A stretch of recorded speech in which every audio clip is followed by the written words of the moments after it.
Right, so hello and welcome back to Books and Things and welcome to another video. And today I'm going to be reviewing 3 adaptations I've watched recently of Victorian novels.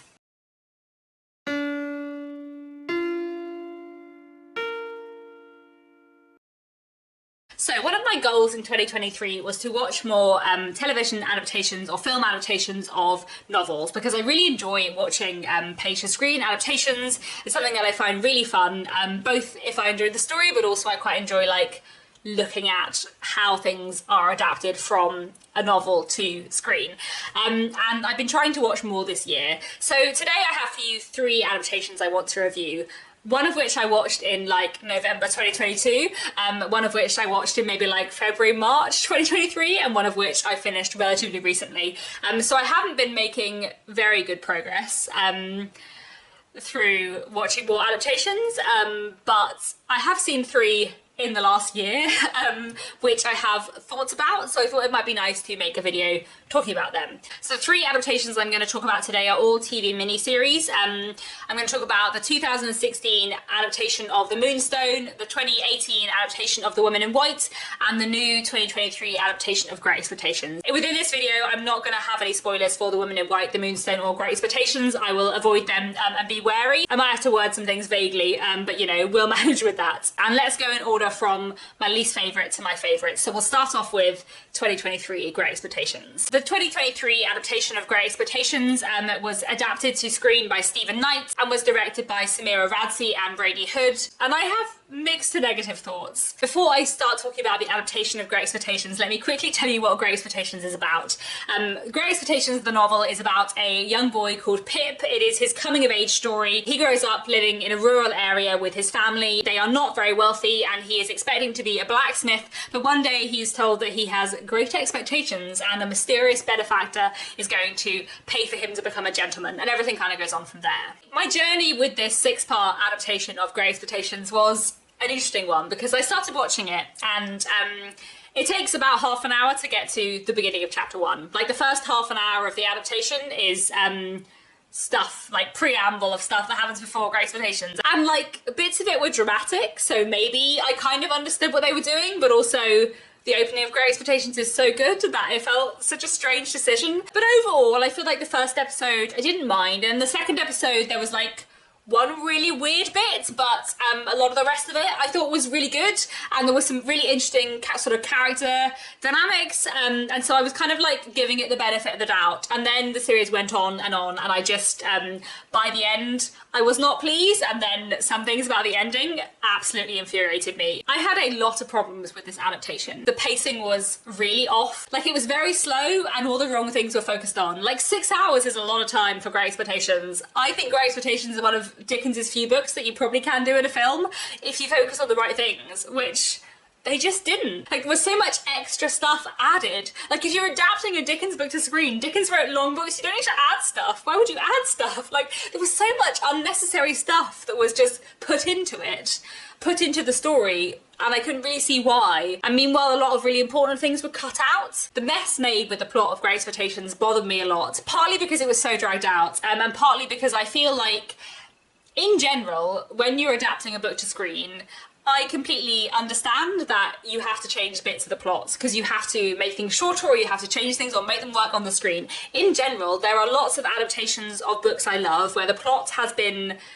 messed around in a way that I still feel is true to the book. So for example, I love the 2020 David Copperfield film, which is fantastic, which really messes with the plot of David Copperfield, but it is so true to the spirit of David Copperfield that it really works, and that I don't care that it messes with the plot because I think it's so true to the spirit of Dickens and to the spirit of David Copperfield. Whereas this Great Expectations adaptation wasn't true to the spirit of Great Expectations at all. And there's 2 things. One, the main plot of Great Expectations is Pip's character journey, which I feel they got completely wrong. And then also, I feel if you're going to mess with the plot of a book, then there are some things which are sacred which you probably shouldn't mess with, which are the big twists, the deaths, and the marriages. And this messed with all of those things, which I didn't understand. I found the tone kind of confusing as well because in some ways, I thought it struck a good tone, as in that it had a really good mix of dark stuff and humour. Like, there was a lot of humour in it, which I enjoyed, because often when Dickens is adapted to screen, and when I've seen Great Expectations adapted before, they suck out all the humour, which seems like such a shame. But then there seemed to be, like, simultaneously an effort to make Great Expectations a much darker story, but also, like, several deaths were cut. And I feel like if you try to make something dark, why would you cut several deaths that happen in the book? Like, that seemed like such a weird decision. The ending made me furious, because that is not the ending of Great Expectations, and I felt so cross by the end of it. But I think the thing that actually made me really cross about this adaptation of Great Expectations was that there were some things in it that were fantastic. I feel like if it had all been not great, then one, I wouldn't have watched to the end, but also I wouldn't have been so annoyed. But I feel like what really upsets me in a television adaptation is when some things are great and the other things around it let it down. Because I feel like there were a lot of great performances and some really great characterization, but the balance was all wrong. So like the guy playing Wemmick was fantastic, and I love Wemmick. He's one of my favourite characters in Great Expectations, and he was great, and the portrayal of him was great, and his house was fantastic and looked amazing. But you barely saw him. Like, he was barely in it. Why didn't we see so much more of Wemmick? Why was there so much like random other stuff that we didn't need when we could have spent a lot more time with Wemmick? And then Mr Daggers was really, really well done. The character of Mr Daggers in the television adaptation isn't quite Mr Daggers from the book, but it was an angle and an interpretation that I really liked and I thought worked. And also the actor playing Mr Daggers was so good that he completely like pulled off that interpretation of the character. But then everything around that wasn't quite working. But I think actually the thing I found like most upsetting about this adaptation is that Estella was done perfectly. Estella was done so well. And every time I've seen an adaptation of Great Expectations before, I feel like Estella has not been understood. Like, every time I see an adaptation of Great Expectations, usually I'm like, you've completely misread Estella's character. That's completely not how I view her as a character at all. I have a completely different interpretation of her as a character. This isn't right. And this adaptation of Great Expectations, this new adaptation, did Estella perfectly. Like, that interpretation of Estella is my interpretation of Estella. I feel like her sort of emotional disconnect was so well drawn and so fantastically done, and the actor playing her was so good that I loved the presentation of Estella, and I'm so sad that this amazing presentation of Estella was in the midst of a very messy mess of a Great Expectations adaptation. And also, I don't understand how the screenwriter read Great Expectations and understood Estella so perfectly and understood nothing of the rest of Great Expectations. And that just made me really sad, especially because that understanding of Estella could have made the ending of this adaptation of Great Expectations perfect. Like, to be honest, if they had just ended the miniseries like 2 minutes earlier without the sort of like epilogue-y bits, I could have forgiven a lot of the rest of the stuff, but I can't forgive those last like 2 minutes, and I'm just so cross. I'm just so cross. Anyway, so that's the most recent adaptation I've watched of a Victorian book, and it was not terribly successful.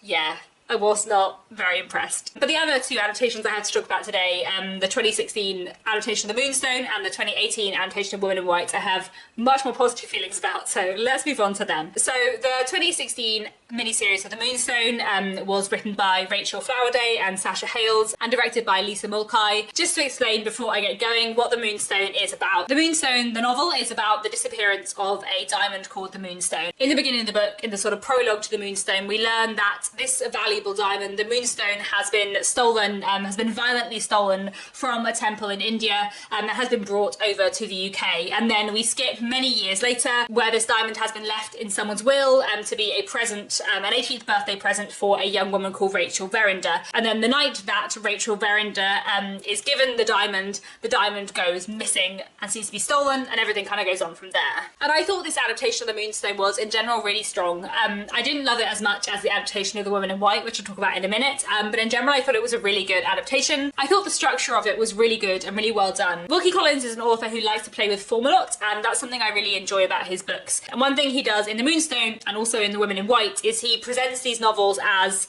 a series of documents or statements from various people. You know, these books are not linear narratives, and I feel like the way that the Moonstone adaptation did that, using flashback and using conversations and having Franklin Blake kind of like interview people to find out the truth, as he does in the book, I thought that worked really, really well, and that's an element that could have been lost in a screen adaptation, so I'm really glad that it wasn't. I also thought the acting was really good with a lot of great performances. The actors playing Rachel and Franklin were really good, as was the actor playing Rosanna Spearman. I thought she was fantastic. The surprise hit, the absolute like highlight of the adaptation of the Moonstone was Miss Clack. Miss Clack is a very entertaining character in the Moonstone as a book, and I really enjoy her narrative.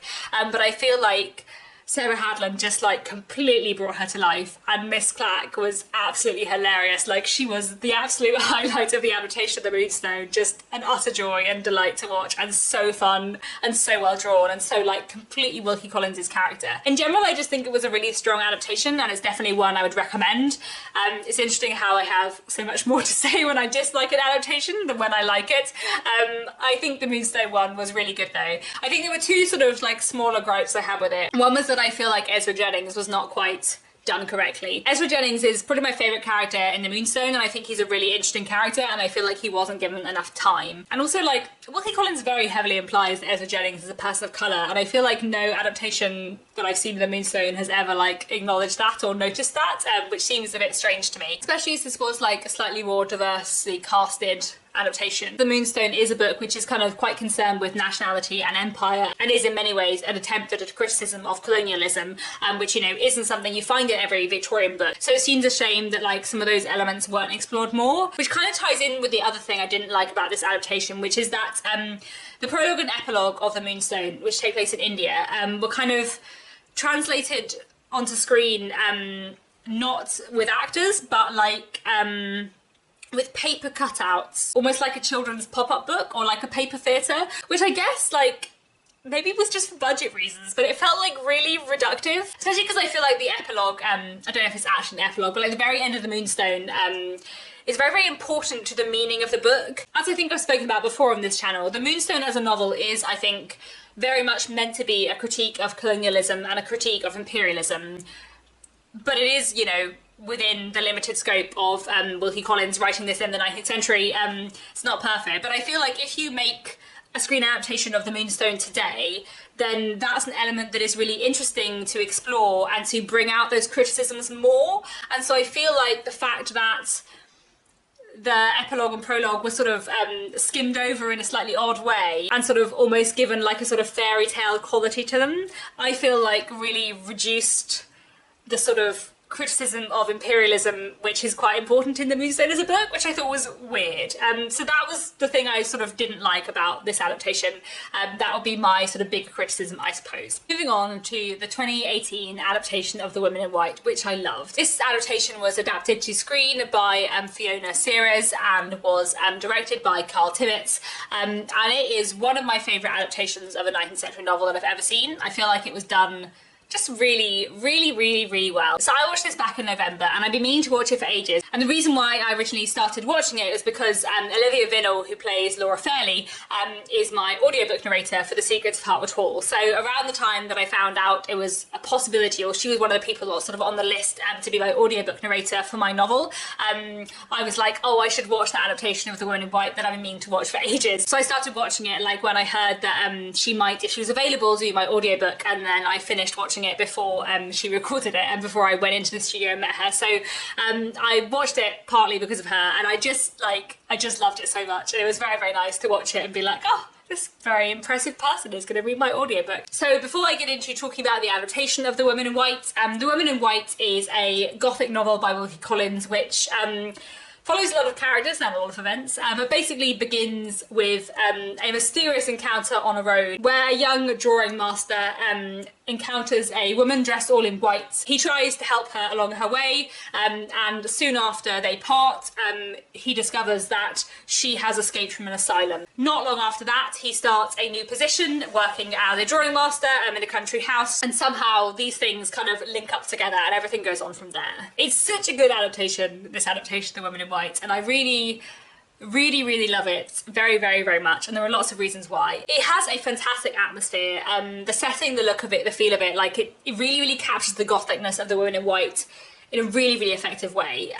Like Blackwater Park is just amazing, but all of it, like it's really, really well done. The performances are amazing, like the cast is really, really fantastic, with a lot of really, really stellar performances and just amazing acting. I just think it's such a great adaptation in terms of like the quality of the production quality and the performance quality. But I also really love the way it's written, and there's a few things that I really like about it. So one thing that they did, which is, you know, taking a liberty with the plot, but I thought worked really well, is that they create a new character called Erasmus Nash. And Erasmus Nash is in the adaptation gathering statements from various characters to find out about something mysterious. You know, you learn early on that some kind of crime has been committed and he is gathering statements to try and find out what happened. And this worked really, really, really well because it managed to capture the non-linear nature of the woman in white. As I already mentioned with the Moonstone, Wilkie Collins often wrote non-linear narratives. I think the woman in white is probably slightly more linear than the Moonstone, but it is told through like various sections from the perspective of various different people, of sort of people giving statements to a character, and we're sort of learning about what happened through the perspective of lots of different people. And this creation of this extra character who is interviewing people was really, really, really effective. Like, I feel like it worked really, really well to capture that sort of mystery, pace, tension of the woman in white, and also to capture that non-linear quality. It was a good way of interacting with and interpreting Wilkie Collins presenting a book as a sort of like selection of documents, and I thought that worked really, really well. Another thing I loved about it was the way they did Count Fosco. So the interpretation of Count Fosco in this adaptation was not exactly Count Fosco in the book. Like, it was definitely a slightly different direction.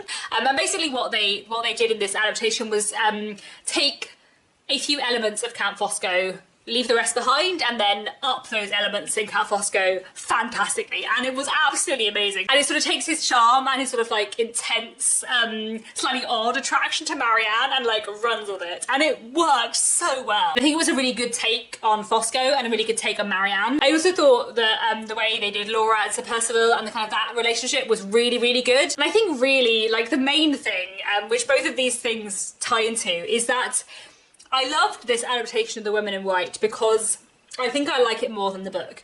And in a way, maybe it's natural that an adaptation of The Woman in White would be my favourite of these three adaptations that I'm discussing today, because The Woman in White is my least favourite book of these three books. I do still love it. I think The Woman in White is a great book. But The Woman in White for me is a book that is, it's almost a favourite novel. Like, I love so many things about it so much. But The Woman in White is a book where for me, like, every time I'm like, this is amazing, I love Wilkie Collins. Wilkie Collins will like say something really disparaging about women and it'll really annoy me. And I've spoken before about the fact I have a bit of a love-hate relationship with Wilkie Collins, and also like, I'm definitely more forgiving of Charles Dickens than I am of Wilkie Collins, and I don't really know why. Like, there are lots of bits in The Woman in White that really annoy me. And Marianne actually is a character who I think is so nearly amazing, except that Wilkie Collins every now and then just really annoys me in his presentation of her. And I feel like this wonderful 2018 miniseries of The Woman in White turned The Woman in White into the feminist masterpiece that the book so nearly is. And I just love that about it, because I feel like the book is so nearly a proto-feminist masterpiece, but it just isn't. And I feel like this adaptation took all of those elements and like made them work in a really wonderful way, and like took out Wilkie Collins being annoying, and I just loved it, and I just thought it was wonderful. And I feel like it captured the essence and the quality and the best things about The Woman in White so well. So I highly, highly, highly recommend it. Such a fantastic adaptation, and yeah, one of my favourite adaptations of a Victorian novel that I've seen. So there we have it. Those are 3 adaptations of Victorian novels that I have watched lately.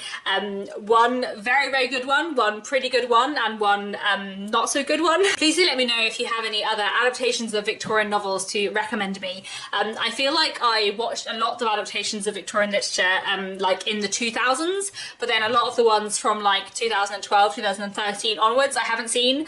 So if there's any others from recent years that you would like to recommend me, please do let me know and I will try and watch them. I think there's a Vanity Fair from at some point in the last decade that I hear is quite good, so maybe that'll be my next watch, but we will see. Please do let me know if you have seen any of these adaptations. What did you think of them? And that's all for now. Thanks very much for watching, and I'll be back very soon with another bookish video.